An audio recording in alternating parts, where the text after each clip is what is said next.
Hello and welcome to episode 3 of the Unit 42 Beyond the Hunt series. My name is Ryan with the Managed Threat Hunting team, and I am here to delve into some of the threats that we have cataloged in our active campaigns report. Specifically, we're going to be covering the latter half of the February 2024 report.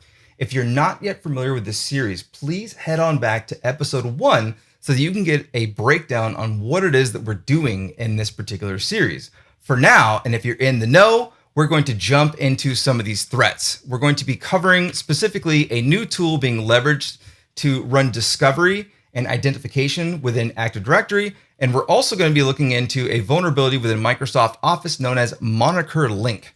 Without further ado, let's get to it. Active Directory is an environment that is just ripe for discovery. And threat actors love, and I mean just love, to enumerate as much as they possibly can from your Active Directory environment.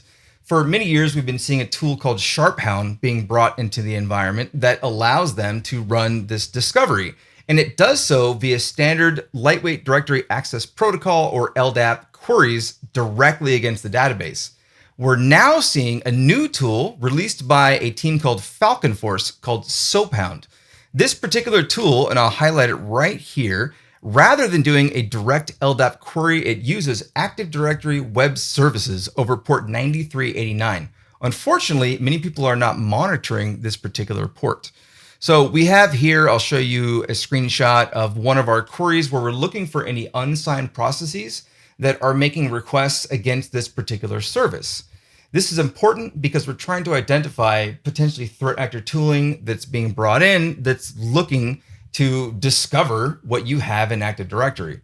Another query that we ran for our clients was focused on the fact that the tool, for whatever reason, they decided to include a static string, actually called SoapPound. Within the tool itself, you can see the actual code here on the screen. So we're able to look for LDAP queries, and specifically those that include that string. If we find those, it gives us a heads up that that tool is being leveraged within the environment.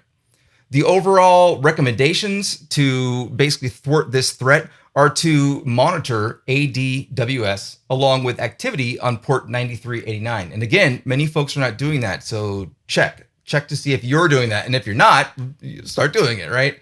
Also, of course, to implement as much logging as you possibly can for any LDAP queries, and for that matter, any ADWS queries against Active Directory. That takes us to the next threat that I want to discuss, and that is the Microsoft Office CVE 2024-21413, also known as Moniker Link. That's a cute little name, right?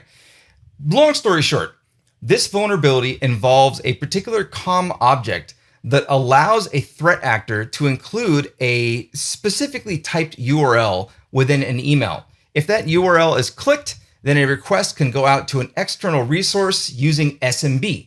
The SMB protocol, which is primarily used for file sharing and lateral movement and things like that within the Windows environment, will unfortunately sometimes include the NTLM hash of the user's password. That NTLM hash can then be abused by either A, cracking the password by actually getting the clear text password out of the hash, if you will, or by simply using it for the hash attacks once inside the environment. We have a number of queries. We look for things like UNC paths, so basically / paths being accessed by Outlook. We're also looking for things like Microsoft Outlook being the parent to any particular lolbin or living off the LAN binaries that might be executed, like the command prompt or PowerShell and the number of others. And then we were also looking for things like external SMB traffic by the system process, because that's how Windows actually will run this sucker. And our recommendations involve, obviously, patching and being up to date with your Microsoft Office products.